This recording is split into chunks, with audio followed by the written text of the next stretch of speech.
when I grew up, I remember hearing, don't grow up to be a garbage man, don't grow up to be a stripper. And there was often this moral or ambition failure aspect to people who work in the service industry, right? You aren't a real professional. You don't have a real job. What are you going to do next? I think we have a commonality in the fact that our audiences are both groups of people who've lost a little bit of hope, that feel like there's no way for them to win at this thing called life, financial life. And when you're not taking care of yourself physically, mentally, we all know this, financially, you're not going to be taking care of yourself as well.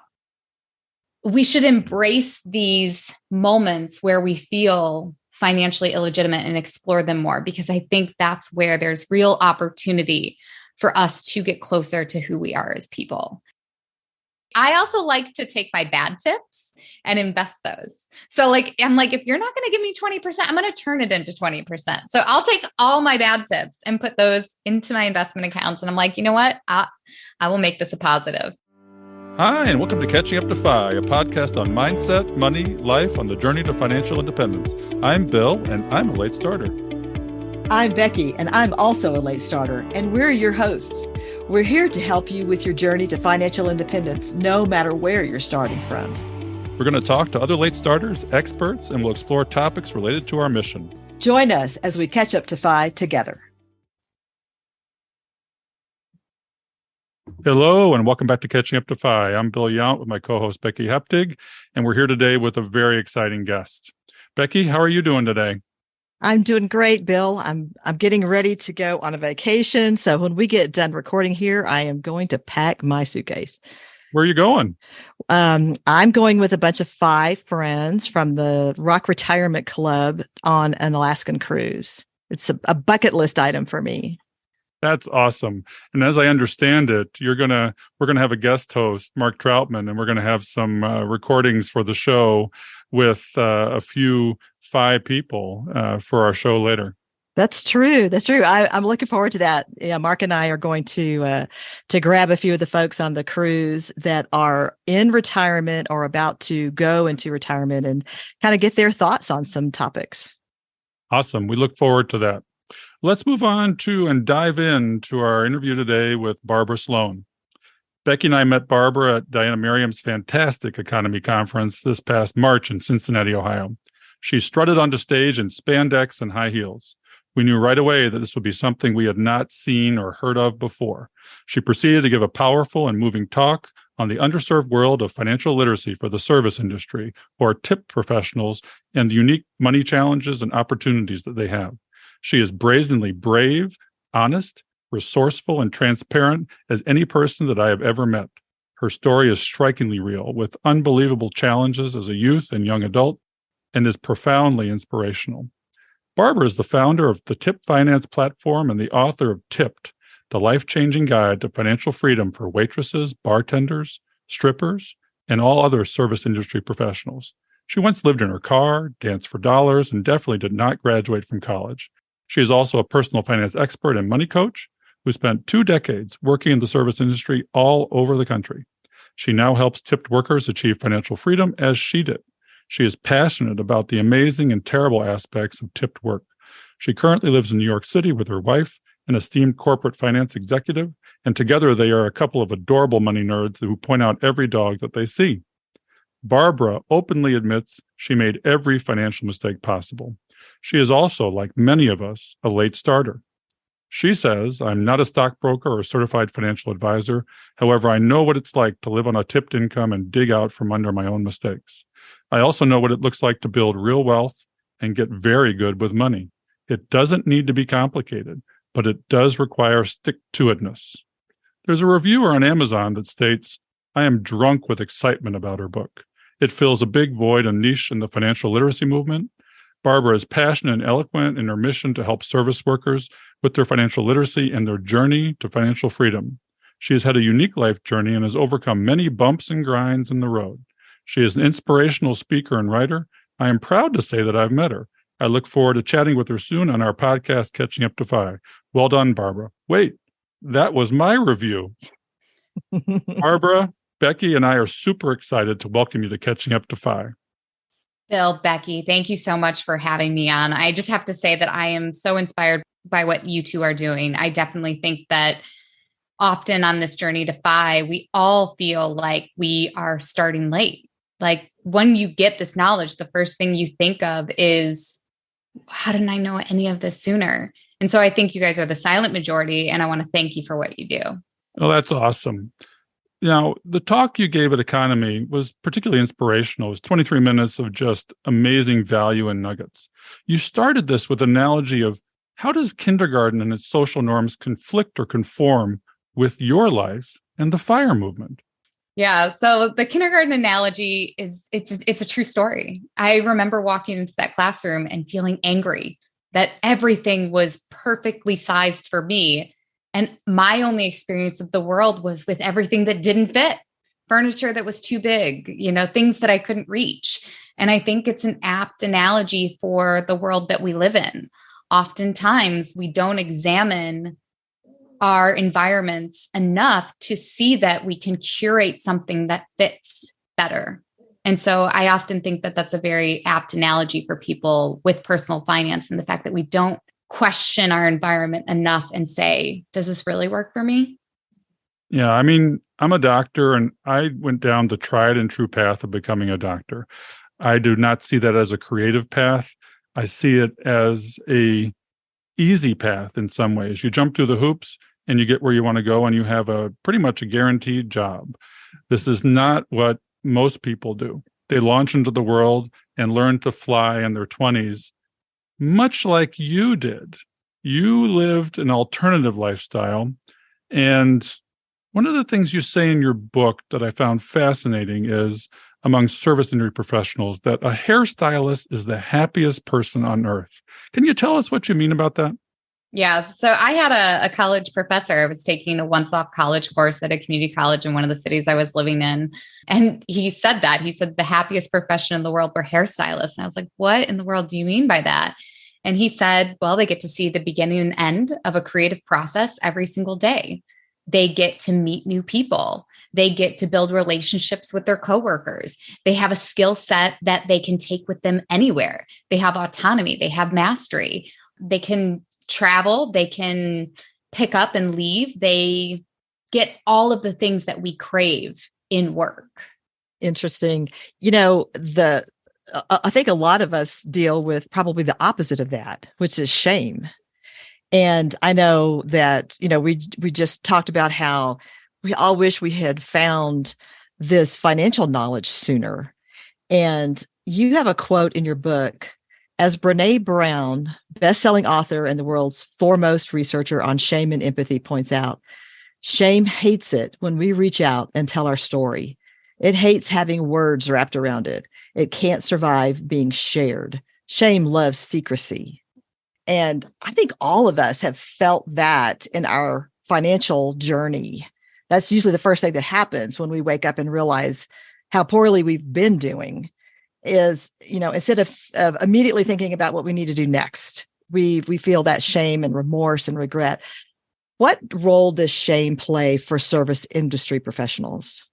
It plays a big role. So if we think about and know the fact that everyone feels shame around money, when you couple that with the fact that service industry professions almost always feel that way about their career, it has really negative impact.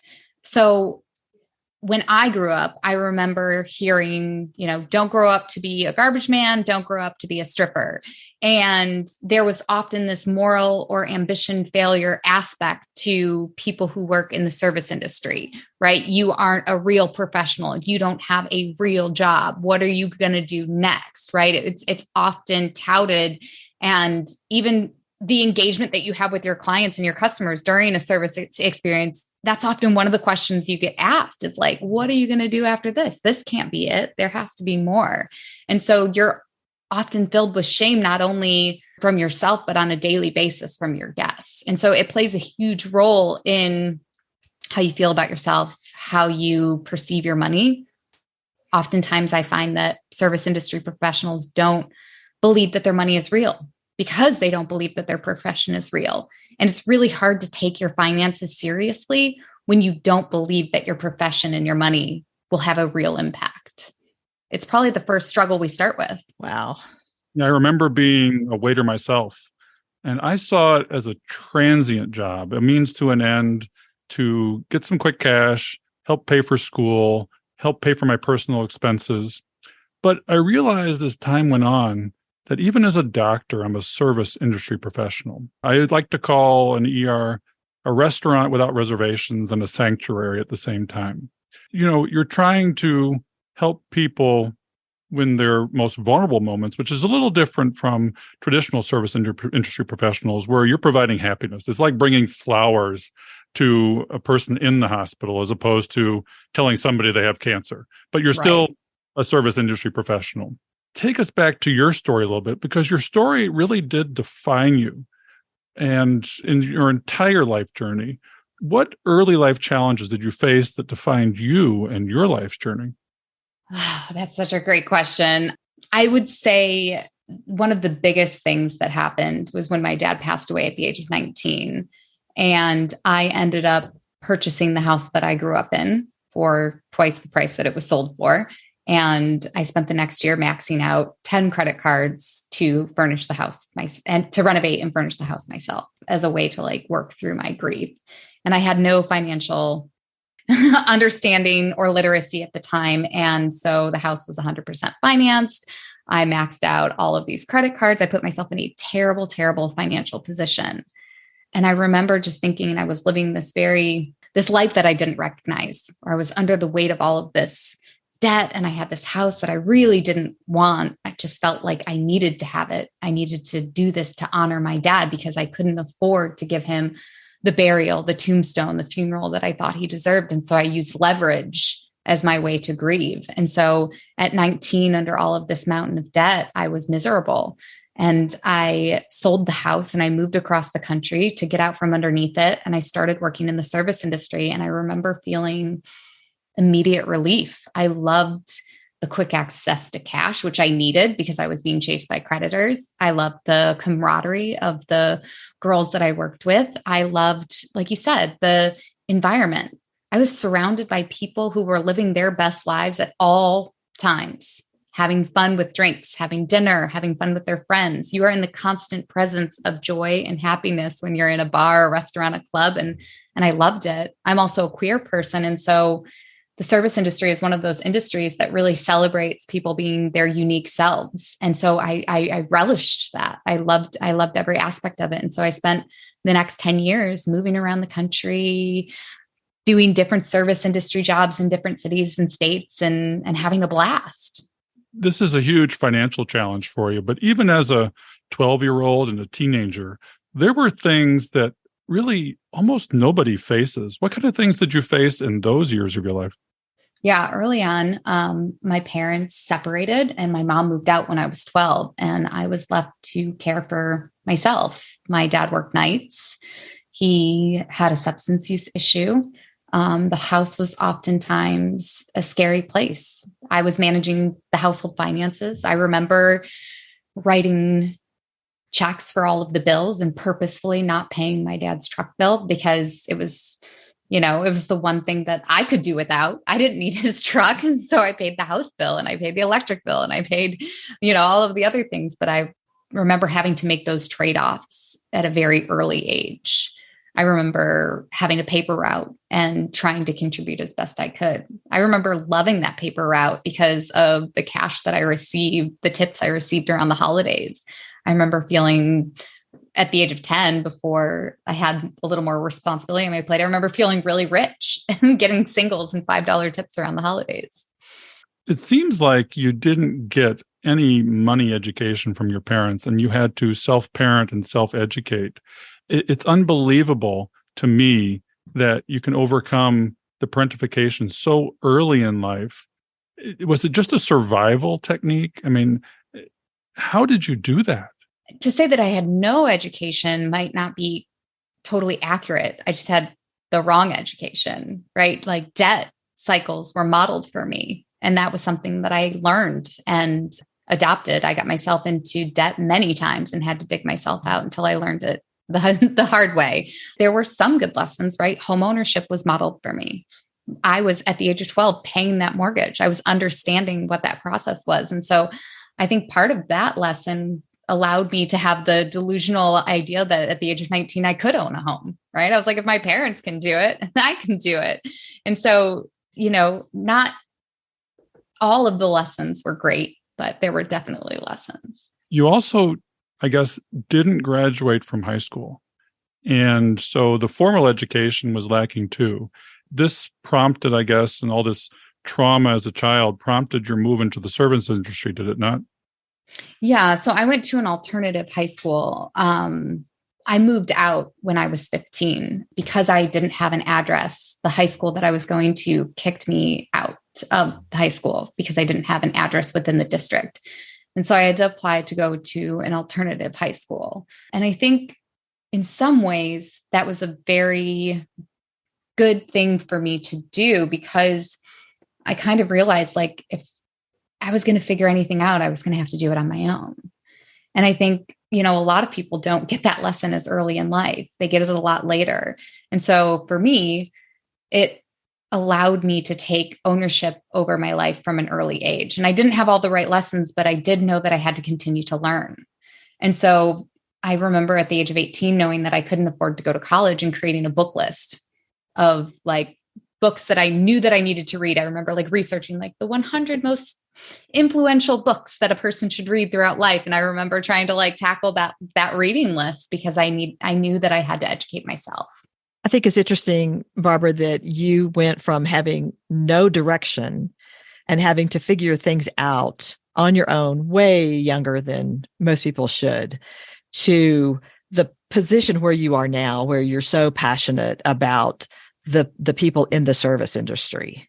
Obviously, you care about the folks in the service industry, the tipped workers. So tell us how it is and why that we should care about folks in the tipped industry. And what I want to start with was the SIP acronym is one that you coined, which stands for Service Industry Professional, correct? Yeah, I was sick of writing service industry professional over and over again as I was writing the book. And I was like, I got to figure out another way for this. So SIP just happened out of that. And I love it. I think it's apt. Right.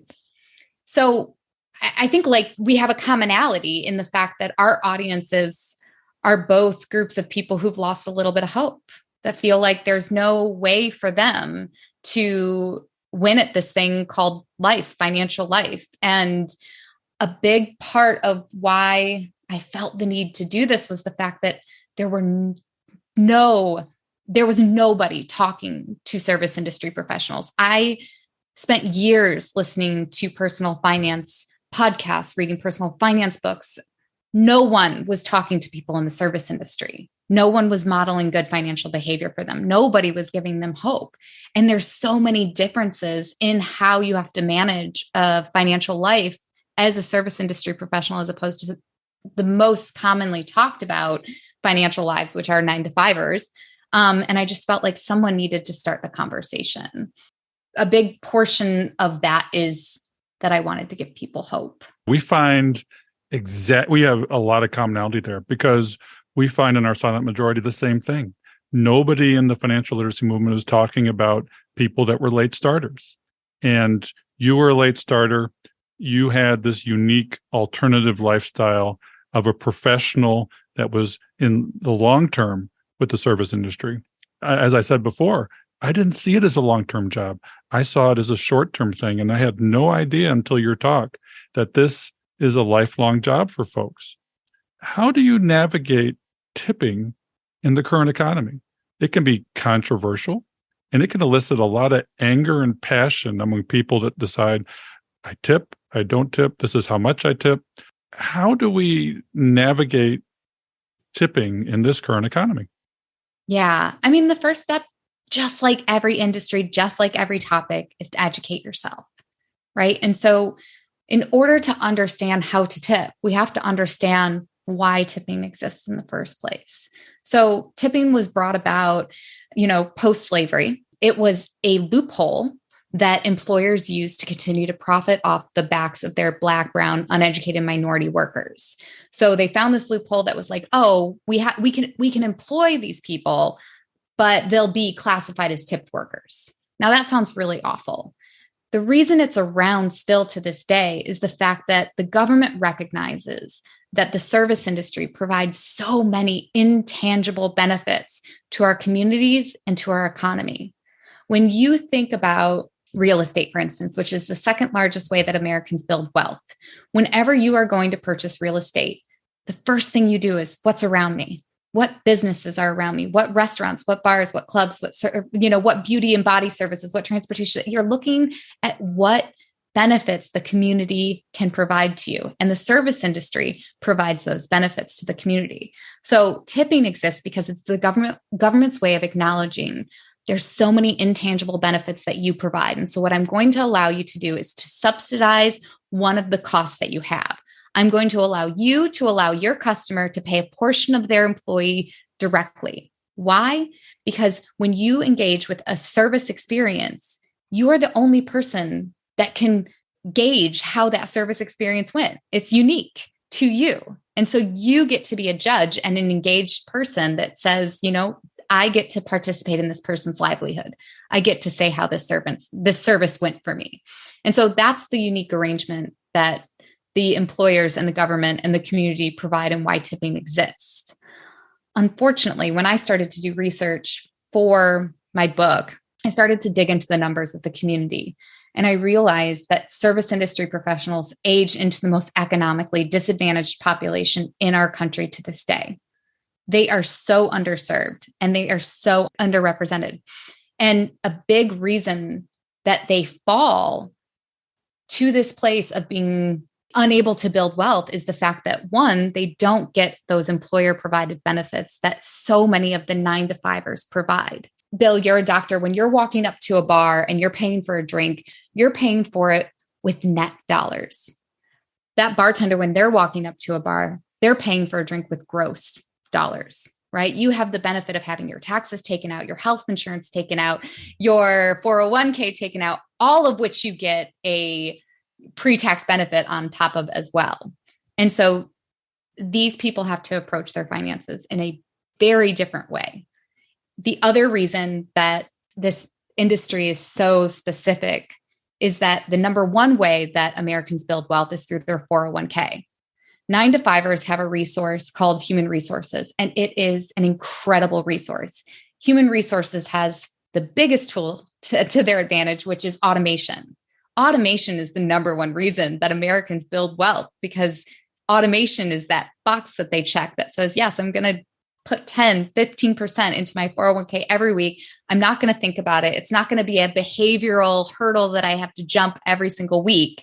Whereas people in the service industry, they don't have that. They don't have anyone saying, here are your two options, pick one. They don't even have anyone saying, this is what a 401k is. They don't have any resources. Well, what other resources don't they have? I mean, we'll have disability insurance, for example, and there are other things that you just don't get as a predominantly cash employee. If I'm not mistaken, the wage for a tip worker is around $2.35 an hour or something like that. Yeah. I've seen models, and I don't know what the benefit side of it is, where on the menu, they'll say, we pay our workers a fair wage, whatever that means, whether it's minimum or above minimum. We suggest 3 to 5% tip above and beyond this. Now, I mentioned challenges that people face. Do you think that this model can allow for benefits packages to be created? The system needs to improve in a lot of ways. I have a policy wish list, right? We are still talking about people who work in bars, restaurants, and clubs are being paid $2.13 an hour plus tips. That's awful. We've had 6 or 7 increases to the standard minimum wage. We have not had any increases in the tipped minimum wage. And so from a policy standpoint, I have a big wish list of things that I want to change, but that's not going to do away with tipping. Tipping is still an important part of this industry and how people operate. You want good service and you want to incentivize people to give you good service, right? So it needs to be subjective and it needs to be additional on top of a living wage. Everyone deserves a living wage. So that needs to change, but people still need to be tipping as a part of this industry. tipped employer, one of the benefits of this industry, and one of the reasons that I think it draws so many people in, is that there's no cap to what you can earn. That's a benefit. This is one of the few industries where you can move between social classes. It's one of the few industries where you can work more to make more. And so we don't want to do away with that. It's a very important part of what makes this industry special.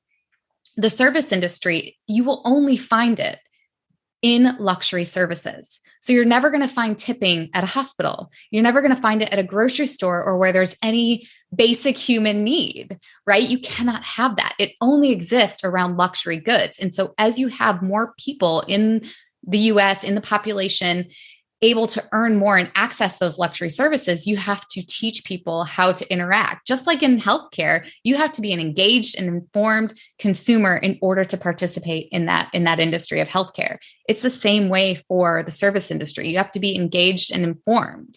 You may not understand that as a tipped employer or as a tipped employee, you also have to tip out a support staff.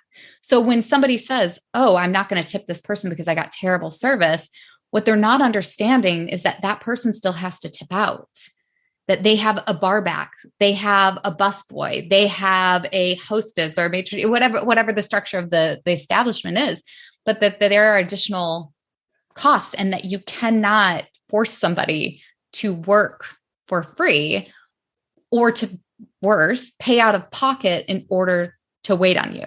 That's not acceptable. And so you have to understand that going into this industry.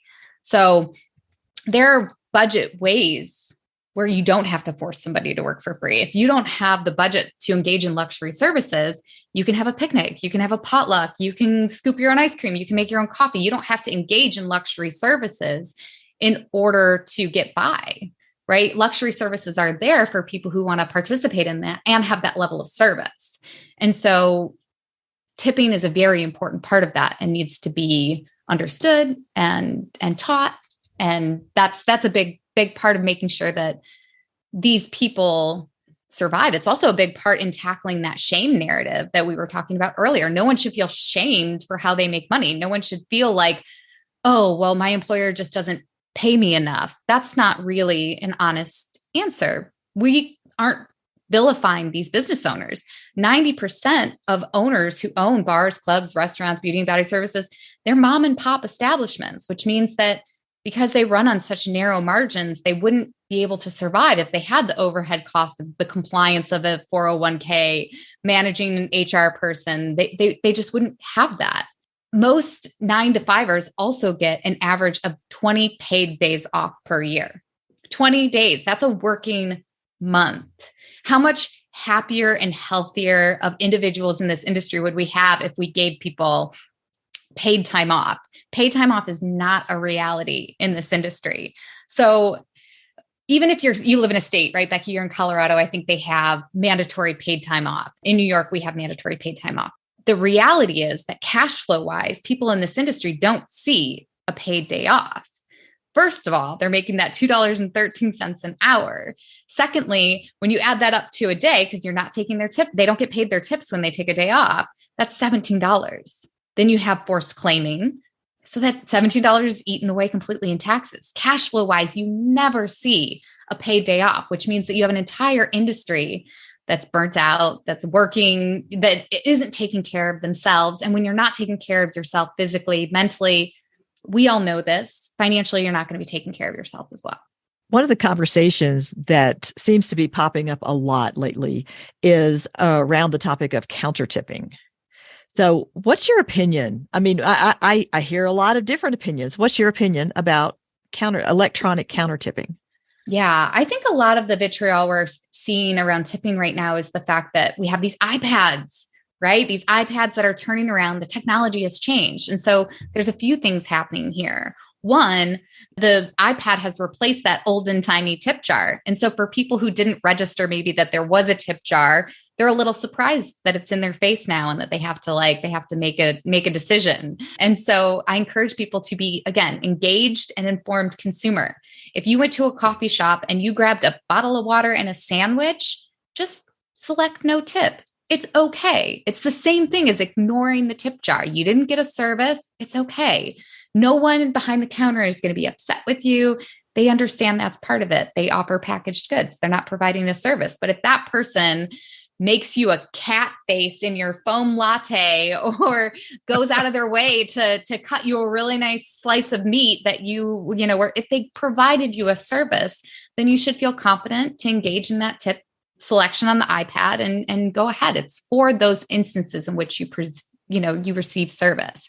So the counter issue that we're seeing right now is it's interesting because counter workers are not part of that tipped wage, that tipped minimum wage. They're not getting that $2.13. They're getting the regular minimum wage, the $7.25 per hour, which we can all agree is still really hard to live on.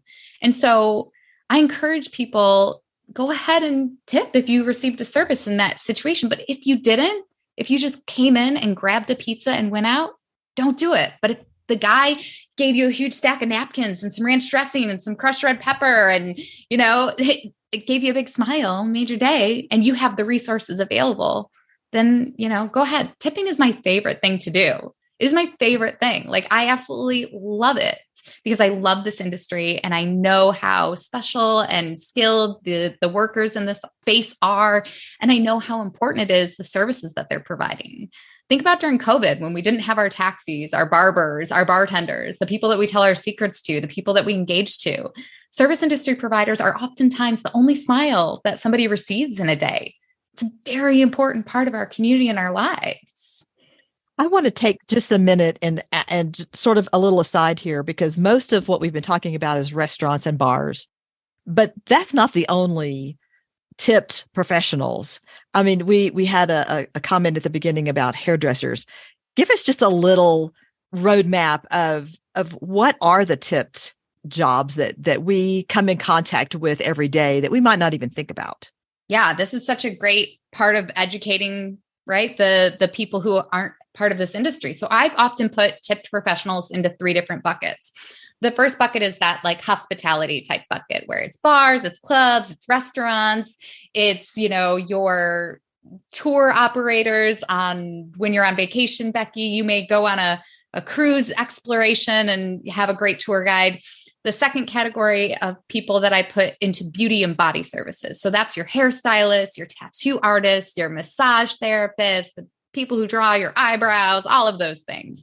The last category is transportation and delivery services. So those are your taxi drivers, the people who are carrying your piano up 5 flights of stairs, the people who are moving things around for you, right? Your Uber driver, your Uber Eats driver, those types of people. So oftentimes you will find tipping in those 3 categories. There's a few outliers, but honestly, if you just focus on those 3, you're going to do okay.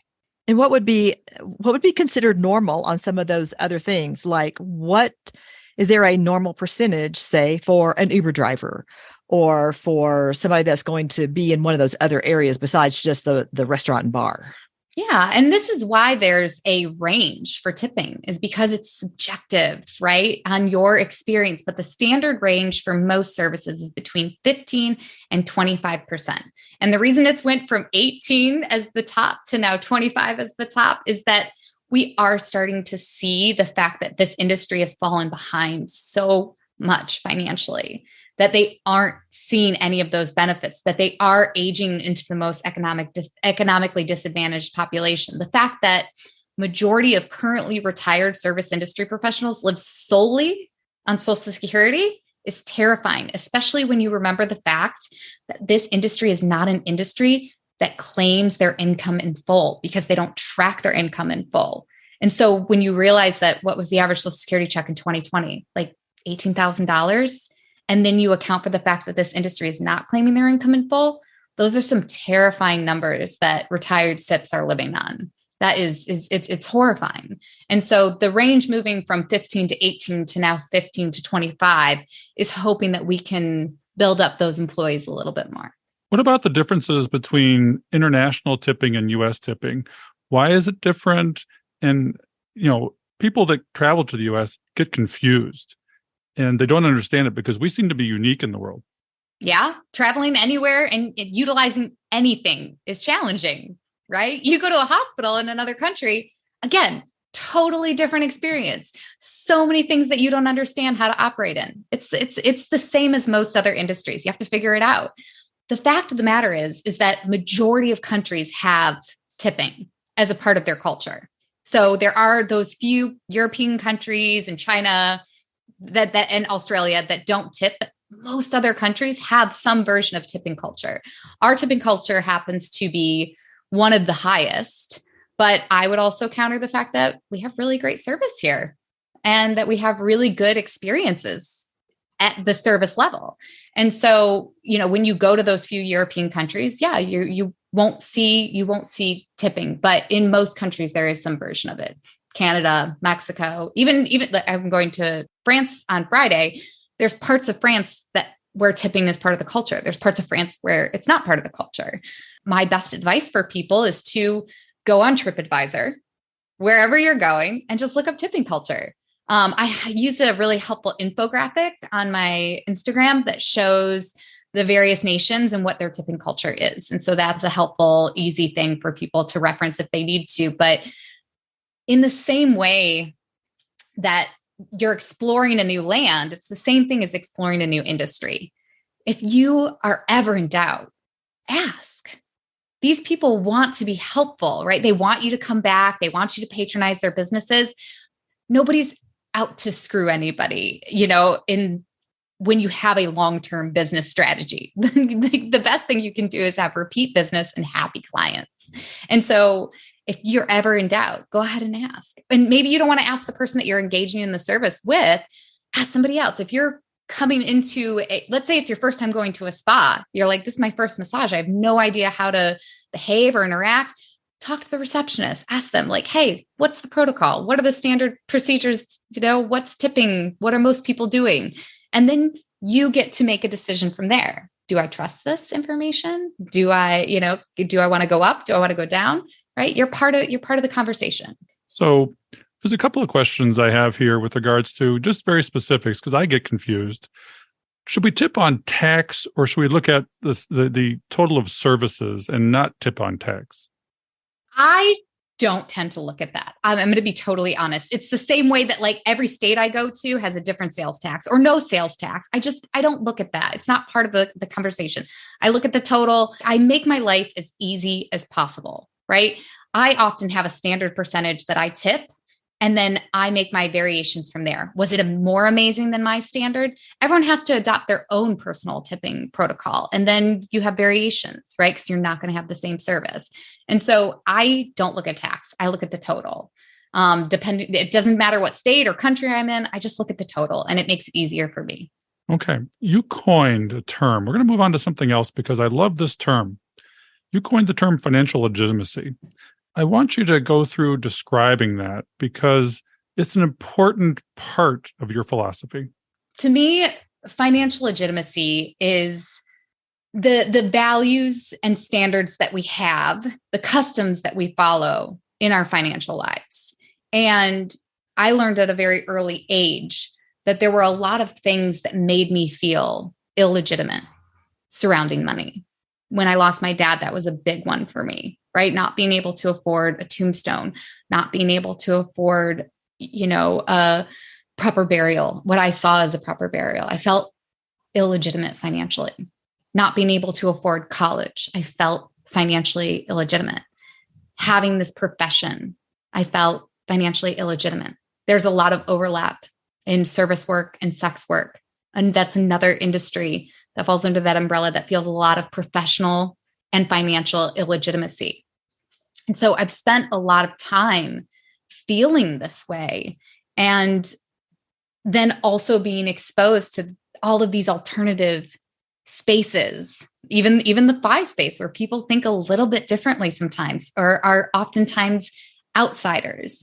And what I've found is that we should embrace these moments where we feel financially illegitimate and explore them more, because I think that's where there's real opportunity for us to get closer to who we are as people. And that has been true for me. And it's definitely something that I talk about a lot in my coaching practice and in my one-on-ones is making sure that we break apart these ideas and push back on these assumptions of what we should be doing with our money or what we should have done in our life, and that we're operating less around should. You have a section in your book that just goes through some basic money management. Same thing that we can find in a lot of other books, how to do a budget, how to calculate your net worth, things that all of us need to do when we are trying to get a handle on our money. So I don't want to dive into those details, but what I do want to talk about is what's different. What is different about money management for a SIP? I know there's got to be challenges in there that I'd like for you to explore. And then I'm also going to make an assumption that there's some advantages that SIPs have. Just like with our audience of late starters, we actually have a few advantages that we can, I don't want to say take advantage of. Yeah, but it's not all terrible, right? Right, exactly. Yeah, we have advantages that we can use at our disposal. So what does money management look like for a SIP? The budgeting section, for instance, is totally different than for somebody who works a 9-to-5. Most people who live on a 9-to-5, they budget on their income because their income is the most fixed aspect of their financial lives. That's not the case for service industry professionals. Their expenses happen to be the most fixed aspect of their financial lives. So we often budget off of your expenses to start off with, and we'll fill in buffers and where we need to, where there's a little bit of movement. But that's a big difference in how we approach budgeting. We're also dealing with volatile incomes, right? So it's a fluctuating income that's moving all of the time. And so we're depending more on analyzing our income and looking for trends.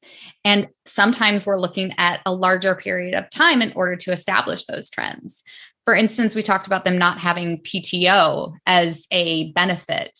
So what I often teach people how to do is to build out their own paid time off policy. And we do that through looking for trends in higher income. Let's say your holiday season, you're going to expect an extra $1,000, right? You've got Christmas, you've got Thanksgiving, New Year's, you got all those holidays. And so you're going to have a lot more people in your establishment feeling generous.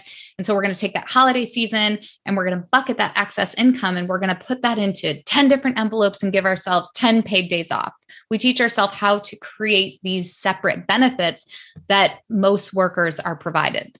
And so we have to also acknowledge the fact that it's going to be more difficult. I'm lucky to be married to somebody who does FP&A for Fortune 500 company. And I talk to her about how they budget because no company has the same 2 months of income, which is the same for any gig worker or service industry professional. And so we end up doing the same things that these big corporations do.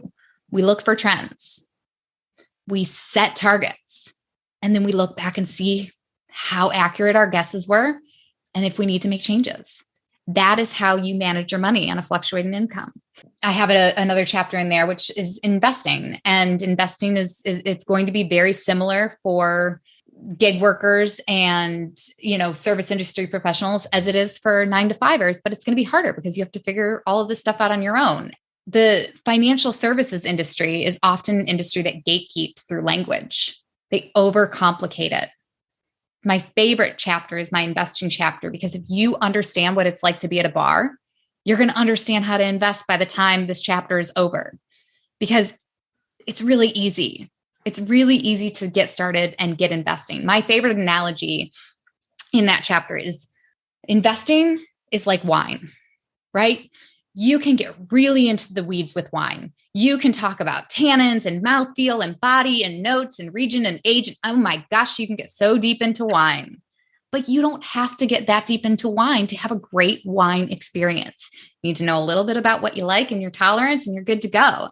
And the same is true for investing. You don't have to get into bell curves and PE ratios and all of this nonsense to have an incredible investing experience. You need to know a little bit about your tolerance and what your goals are.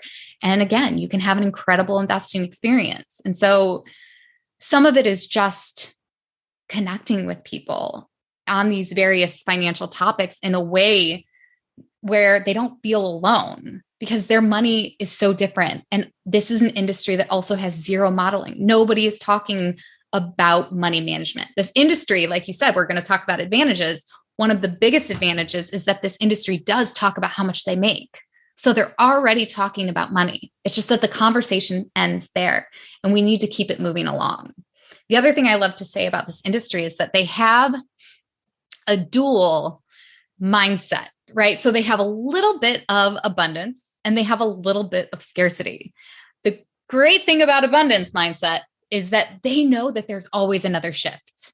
They know that they're going to have access to money the next day, right? So they have that abundance mindset of, oh, I can spend today's income because I'll make more tomorrow. So there's abundance there, but it's being used in the wrong way. And oftentimes, like I'm sure you find with most people in the personal finance space, there's also that scarcity mindset of, I need to get this out of my hands because I haven't been taught how to use this as a resource. And so I don't trust myself with it. I'm also scared that somebody's going to come and take it because I don't understand money. And so I'm going to get it off of my plate and out of my hands, or I'm going to avoid it, or I'm going to go into a debt cycle because I may not understand how to manage it from a month to month because it is so fluctuating. And so those are some of the negatives that you see on the management side.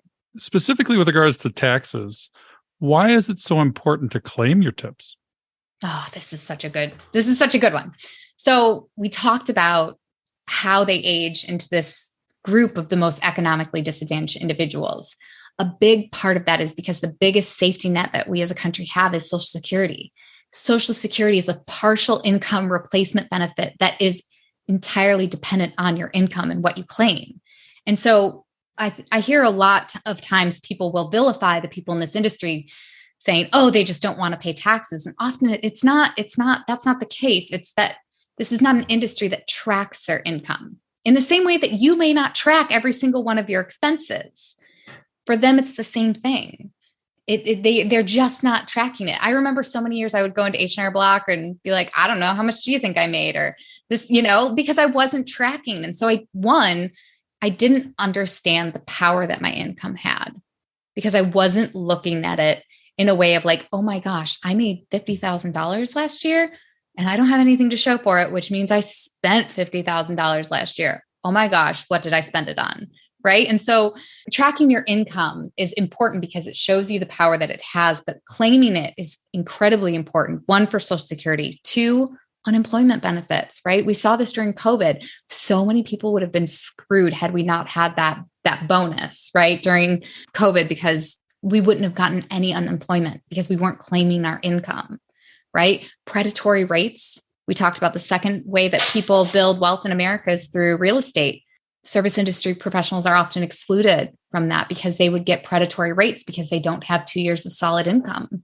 Same thing for getting access to a good rental, right? You may not have good financials to show. Same thing for getting a car. You're going to have predatory rates when it comes to any personal loan products. And so claiming that income is critical to understanding how much potential it has and also making sure that you can access the very few benefits that you actually do have access to. I would imagine that because most of a service industry professional's income is in cash, that and just the things that you've talked about, that having an emergency fund is really important for a SIP. But I can also imagine that that's really a concept that might be hard to get across to them, that they need that safety net. Yeah. The first time somebody told me about an emergency fund, I was so pissed off. I was like, I'm sorry, you want me to save how much? Not for a down payment, not for a vacation. You want it just sitting there? My wife had gotten a free benefit of meeting with a financial advisor. And so I was like, yeah, I jumped at the chance. I never thought I would have the opportunity to sit down with them. And he told me about this emergency fund. I was just irate. I was like, I'm sorry, Jeff, do you have 6 months? And he was like, yeah. And I was like, so then I spent months researching anything I could get my hands on about emergency funds. It was the only thing he told me that was 100% accurate. And so, yeah, I show up very differently in this work with an emergency fund. And it's the thing I talk about the most now for service industry professionals. And the reason is that in this industry, there is a power imbalance. When you are serving somebody, you don't want to put yourself in a situation where you are reliant on one specific tip in order to keep yourself safe. Having that emergency fund allows you to act according to your values, according to your business's values. It allows you to say things like, no, I'm sorry, sir, I cannot accommodate that request. Or I'm sorry, ma'am, actually, I'm going to ask my manager to ask you to leave because you're not acting within our guidelines. So it keeps you safe. There's so many situations I said yes to, so many requests I said yes to that I wouldn't have said yes to had I had the ability to walk away, had I had the ability to say no. But I was reliant on those tips in order to get by. And so I put myself in some scary situations. And so the emergency fund is important for everybody, but in this industry, it's for a very different purpose. It keeps you safe. It also allows you to take opportunities. If you want to go and work for a new restaurant or bar that's opening up, or a new beauty parlor, that's opening up, this allows you to take risks, right? If you're in a new bar or restaurant, it's going to take a while for you to get new customers, for people to realize that it's there, for you to establish your customer base and your regulars. And so that emergency fund can help you when there's those gaps in your income, and it allows you to take on additional opportunities. I don't often say that it has to be as robust as maybe other entrepreneurs, as like the 9 months to 12 months, because the one benefit that this industry has is that it's pretty typically easy to find another job in the industry. So if you have to leave a toxic employer, or you have to, move, usually you can find a role within 3 to 6 months. And so that's usually my recommendation for an emergency fund. In your book, you talk about fun ways that tip workers can save an emergency fund. Can you go over some of those for us, please? Yeah. I mean, we all know money, savings goals are boring. Money management is largely a boring endeavor. It's good to make it fun whenever you can. And my favorite way to save an emergency fund is to, let's say you're a waitress, you're waitressing at a restaurant, you have a 6-table section. I like to take one of those tables and make that your savings section, your emergency fund section. So you will take the tip from that table, and that automatically goes into your emergency fund. It's a way for you to make it automatic, right? Make it fun. And also you treat that table very different than you treat all of your other tables, because they're going to be paying you into your future, right? I also like to take my bad tips and invest those. So I'm like, if you're not going to give me 20%, I'm going to turn it into 20%. So I'll take all my bad tips and put those into my investment accounts. And I'm like, you know what? I will make this a positive. Bill, I am never going to walk into a restaurant and look at the tables the same way again, because I'm sitting here thinking, I'm going to ask my waitress, am I your sinking fund table today? One of the other advantages, I think that what you don't know is I'm the biggest sinking fund fan out there. And one of our community members recently said, I bet you I have more sinking funds than Bill. So I may not be the top sinking fund guy, but I take it way beyond an emergency fund. That's right. Am I the emergency fund table? Am I the investing table? Am I the car? Am I the health insurance table? Exactly. But the great thing about the service industry and working in this industry is that you're already an alternative person. You're already in this alternative workspace. And so it's not that much further to start thinking out of the box. It's one of the reasons I'm so excited about giving this information to people in this industry, because I think we're already used to living in weird ways, right? We're used to showing up on the beach on a Tuesday afternoon. We're used to not doing what everyone else does. And I think when you already have that mentality, it's that much easier for you to shift into something like an aggressive savings rate, or, doing all of these mental reframes and working on your mindset, right? So that's one advantage I think this industry has, is that we're already used to kind of thinking outside the box. Mm-hmm. What about burnout? I mean, in my field, that's a significant issue. And I find burnout hits you probably between 15 and 20 years of any particular job. And especially for late starters, burnout is a huge deal, because about the time that you watch all of your colleagues start retiring, you're the one that has to ramp it up. Tell us about burnout in the service industry, and how do you combat it? Yeah, I mean, I think it's part of the bad PR problem that this industry has. Right? Why we're often thought of as these moral and ambition failures is because we don't have time off to recharge and reset. And oftentimes we don't have any of these benefits, which are the reasons that keep most people in their job. No one's walking out of a job when they have 2 weeks of vacation still on the table. For service industry professionals, that doesn't exist. And so if you have a bad day, there's nothing holding you back from being like, screw this, I'm out, and walking out, right? And so then managers, business owners are often think, look at all these screw ups that I'm employing. The reason is they're burnt out. They don't have any paid time off and they don't have anything else that's keeping them there. And so we could very easily solve a big part of the transient nature of these jobs with things like paid time off, with some things like some employer provided benefits, if that were possible. But yeah, burnout's a very real aspect. We talked about one of the advantages being that you can work more to make more. That's not always a great thing, right? If you don't give yourself the boundaries of like, oh, I'm only going to work 40, 50 hours, then you're going to work until you need to. If you don't have a cap on how you spend, then you're going to be pulling doubles. You're going to be working 80-hour work weeks. You're going to be putting that strain on your body, on your mind, that is going to push you into burnout because you don't have an HR person being like, you have to take some days off, or you're working too much. And so it's definitely a risk factor in this industry. What about substance abuse? I mean, when I worked in the service industry as an oyster shucker before going to med school. Love that. Yeah, I've been there, done that with a few service industry jobs. Tell us about that issue a little bit. Yeah, our numbers are among the worst. I work in another industry. I work in construction as well. And that is also another industry where you have a lot of substance use issues. For this industry, you are in the constant presence of alcohol and substances and fun and, having sexy good times, and your worldview starts to shift. You become the ultimate consumer. You think that is real life because you are in it all the time. Everyone should be having cocktails all the time. Everybody should be having a good time all of the time because that's your world. And so when you become that ultimate consumer of it, it can have, negative impacts.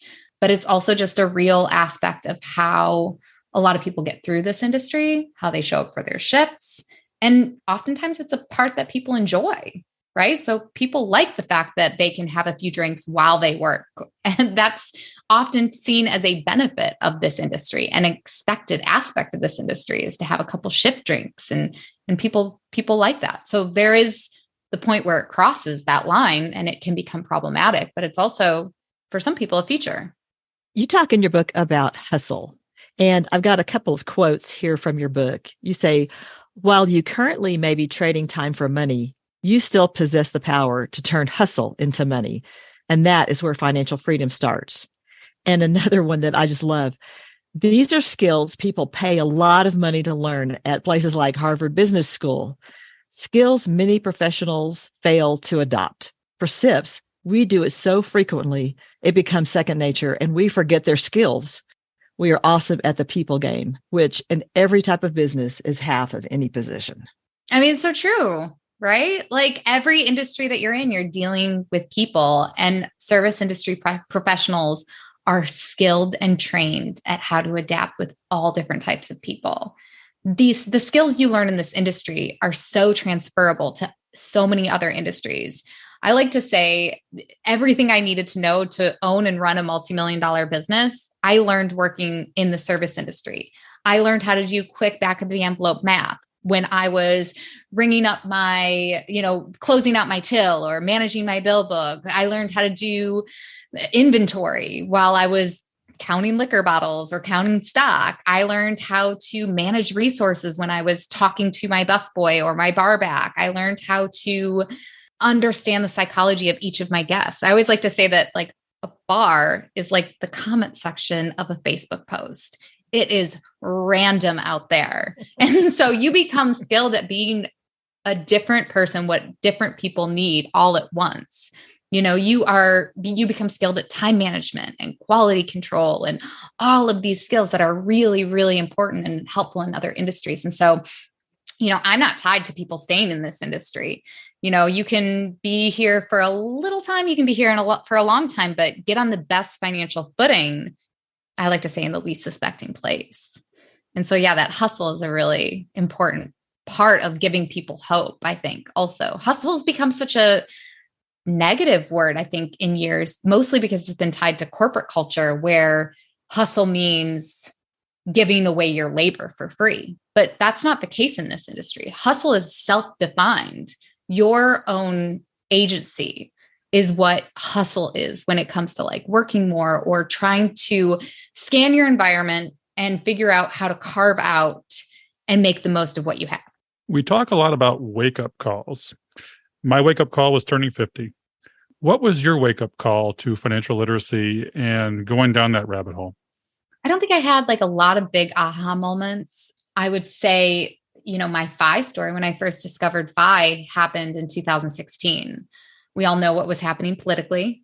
I could not stomach the news cycle. I turned everything off. I did a media blackout. And the only thing I allowed myself to listen to were the sweet, soothing sounds of personal finance. And so that's all I listened to. And I had hours of commuting to different job sites and subway rides. And so I was listening to hours and hours every single day of podcasts and audiobooks, and I was digesting all of it. And I just remember thinking like, my God, nobody is talking to these people. Nobody is addressing their very unique hazards and their very unique opportunities in a way that makes sense. And I couldn't get it out of my head. And I had a ton of imposter syndrome. I'm like, who am I to be this person, to champion this message? I've only worked in 6 states and I've only done these types of jobs. And I don't even have a college degree or I talked myself out of this 1,000 times, but I think people connect to story. And what I have is a lot of stories and a lot of mistakes. And so, yeah, that was sort of like my aha moment. Bill and I get asked all the time, is it ever too late? So I want to ask you the bottom line question of this. Can a tipped or a low income worker achieve financial independence? Absolutely. Absolutely. I love the personal finance space for so many reasons, but we often talk about that $40,000 a year janitor who retired with like $8 million in his bank account. And that just shows you the power of a low income. The thing I love to talk about for low and middle income people is that you don't have to save and invest what a 6-figure earner is going to have to save and invest to keep their lifestyle. You have a low or middle income lifestyle, and that's what you have to save and invest for to replicate it. And so it's going to be just as possible for you as it is for somebody who has a 6-figure lifestyle. In some cases, maybe even easier because you aren't subject to so many of those lifestyle increases. You aren't subjecting yourself to like so much exposure of those luxury services and high-end goods, and you're not exposed to those traps as often. Absolutely. What was your income range as a service industry professional? You achieved financial independence. What was maybe your average income or peak income, and how did you get there, and when did you get there? Yeah. So I tried to look back at my Social Security administration just to but again, not sure I was always claiming my income in full, but I would guess it ranged anywhere from $18,000 to 6 figures. And that was highly dependent on the state and city that I was working in and the position I was in. I have done every type of job in the service industry. I have been a bartender, a stripper, a go-go dancer, a flair bartender, a cater waiter, you name it, if it is involved tips, I have done it. And so it's highly dependent on the establishment and the type of work you're doing, but it's totally possible. Yeah. One of the things you quote in your book is probably very appropriate. You quote Henry Ford and say, whether you think you can or think you can't, you're right. Everybody can do this. We believe it as well.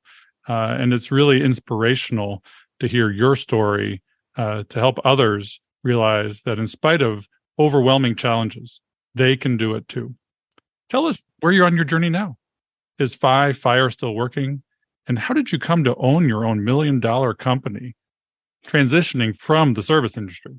Yeah. So, I've worked 2 career paths in tandem for the large part of the last 2 decades. And so that was service industry at night and construction in the day, or as I like to say, dirt in the day and dirty in the evening. And so, I was often working multiple jobs. And I think that's very familiar for people in the service industry. Oftentimes, there are people who have other ambitions, whether it's creative ambitions or other hobbies that they like to pursue. And so I think I was very part of the standard in that way that I was working multiple jobs. But yeah, I worked in a lot of different construction industries and came to New York, and I was working 2 jobs in New York. I was working at Coyote Ugly, and I was working on Wall Street in an unregulated market, which was part trading floor, part independent sales organization selling usurious loan products. So that was a big part of my education into financial services and the market. And I remember our 3rd trader being shipped off to rehab, and I was just like, this industry is so toxic. And so I left there and went back to construction, and I was employee number 3 for this small high-end renovation firm. And it turned out to be the company that I now own. And I was tasked with setting up HR, and I was tasked with setting up the finances. And a big part of what led to this book was having to replicate all of these employer benefits. I didn't know what HR was. I didn't know what any of these things were. And so researching them and building them for this small company was sort of how I was like, oh, these are the things that are the safety nets for people. And then I was working with these millionaires and billionaires, renovating these really high-end properties in Manhattan along Central Park, and getting to have daily conversations with them about their budget and how they viewed money and the trade-offs that they made on their renovations was just another aha, where I was like, oh, it's these systems and this mindset that is how people build wealth. That was huge for me. It helped me grow that company. It helped me with this book. It helped me with my own journey of understanding how to, manage my own finances. So yeah, I was able to achieve FI through working a number of jobs and living very meagerly in New York City terms in a 300 square foot apartment with my spouse and two cats and a dog, and making my lunch every single day, and, not going on trips for a number of years in order to build up that emergency fund, and working again, multiple jobs. I'm turning 40 in January. I've never not had multiple jobs, even now, even owning my own business, I'm still running tips and I'm still writing this book. And so I'm, for the first time, actually taking a mini retirement, where I'm going to be taking a year off, and I'm going to be traveling around the world with my wife for a year. So I'm really excited for that. I'm really thankful that I have a business partner who's allowing me to take that time in that space. So that's what's up for me. So, Barbara, what specific tips do you have for our late starter audience? I think mindset is the most important thing you can start to work on. So if you're feeling late to the game, if you're feeling like there's no room in the budget, there's no way for you to make any shifts, or it's all tied up, maybe there's debt, maybe there's other things, always start with mindset. 1, it's largely a free endeavor. My 4 favorite ways to approach mindset. The first is mantras. Develop a mantra. My favorite mantra while I was in the service industry was money comes easily and frequently, because money does come easily and frequently. So develop a mantra. Second is identity. Use your language just like you use any other resource, whether it's money, time, energy. Language is also a resource. So be very careful how you talk about yourself and your identity. Have you saved before? You're a saver. Have you done investing? You are an investor. You're not broke. You're not bad with money. You're learning. You're getting better with money. Use positive language to establish that positive money identity. The third, gratitude. Gratitude's amazing because it does a little trick to your brain where you're like, I'm thinking about all of the things that I have, and therefore I'm not focused on what I lack and what I don't have. The last is charity. And charity is very similar in that way, where it tricks your brain. And you're like, if I have enough to give, then I have enough. And when you say I have enough, you're in that abundance mindset. That mindset is so important to getting started, because you will never feel safe to invest. You will never feel safe to save if you don't feel like you're in an abundant mindset. Wow, you're such an eloquent speaker. I think our audience has just achieved so much value from what we've been able to talk about today. Can you tell us where they can reach you so they can find out more? Yeah, thank you for asking. I'm on all of the socials at Tipped Finance. I'm most active on Instagram at Tipped Finance.